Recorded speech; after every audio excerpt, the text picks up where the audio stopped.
Okay, let's unpack this then. We're doing a quick deep dive into the ferritin blood test today. It's basically the key to understanding how much iron your body's actually storing. And we're using material from Blood Test UK, focusing specifically on why this test is important and crucially how you can get it done if you're, say, living in Cardiff. That's the plan, yeah.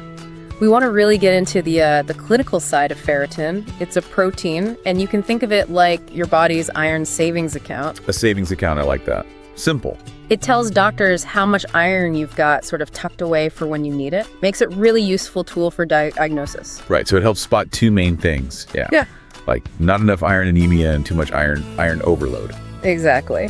But it's not always quite that simple. The source material from Blood Test UK really highlights this. Oh, how so? Well, ferritin shows iron storage, yes, but it's also what doctors call an acute phase reactant. Okay, what does it mean in plain English? It means things like inflammation, even just a bad cold, or maybe chronic stress can push your ferritin levels up artificially. Ah, I see. So it could look like you have high iron when you don't. Yeah. Or maybe hide low iron. Precisely. It can mask a real problem or suggest one that isn't there, which makes that inflammation point really important to consider. So preparation for the test must be pretty vital then to avoid those skewed results. Absolutely critical. Blood Test UK makes this very clear. It's usually simple stuff, but important. Often it involves fasting maybe 12 hours beforehand. Okay, fasting. And what happens if, someone forgets? Has that morning coffee? Does it really matter that much? You really can, yes. You could get misleading results. That might mean unnecessary worry, more tests, or worse, missing how low your iron actually is. Fasting just helps ensure the test reflects your long-term stores, not just what you ate recently. Got it. And telling your GP about medications and supplements too, I imagine. Oh, definitely. Full disclosure is always essential for any blood test. All right, so let's talk about why going through that prep is worthwhile. The benefits of catching things early. Low iron first. Sure. Low ferritin means your iron savings are low. Common signs are feeling tired all the time, that chronic fatigue, weakness, maybe looking quite pale. I think lots of people probably put down to just being busy. Exactly. But catching it early with a test means you can make changes, diet, maybe supplements, and potentially feel a whole lot better, get that energy back.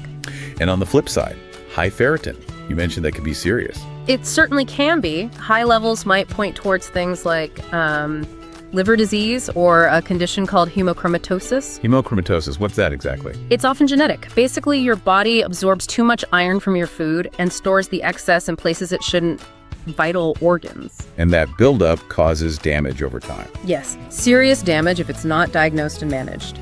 We're talking potential long-term harm to the liver, the heart, even the pancreas. It acts almost like a slow poison.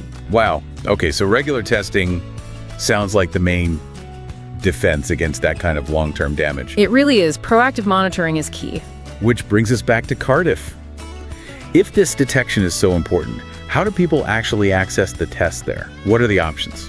Well, the Blood Test UK info lays out two main routes. First, there's the NHS, right, usually free, but you'll need to see your GP first, explain your symptoms, and they decide if the test is medically needed. Okay, so GP referral needed. What's the other path? The private clinics. They generally offer quicker appointments, more flexibility, and you often don't need that GP referral first. Any idea on cost for private in Cardiff?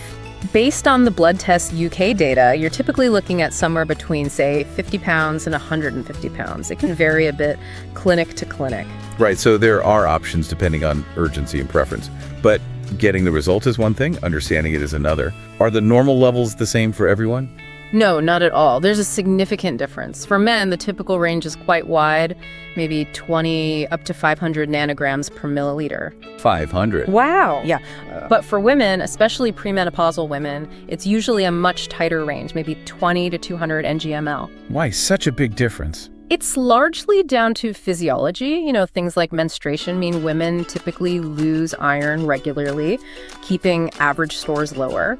But doctors in Cardiff, or anywhere really, won't just look at ferritin in isolation. Ah, okay. Right. They use it with other tests. Exactly. They'll look at it alongside maybe a full blood count, other iron studies, and your symptoms to get the complete picture. So the clear message seems to be, especially for certain groups like pregnant women or people with chronic conditions, that being proactive about knowing your iron levels is really beneficial. It prevents those serious issues, whether it's fatigue or that organ damage we talked about. That's the key takeaway from the Blood Test UK guide, absolutely. Managing iron levels proactively can make a huge difference. Which leads us to a final thought for you, our listener.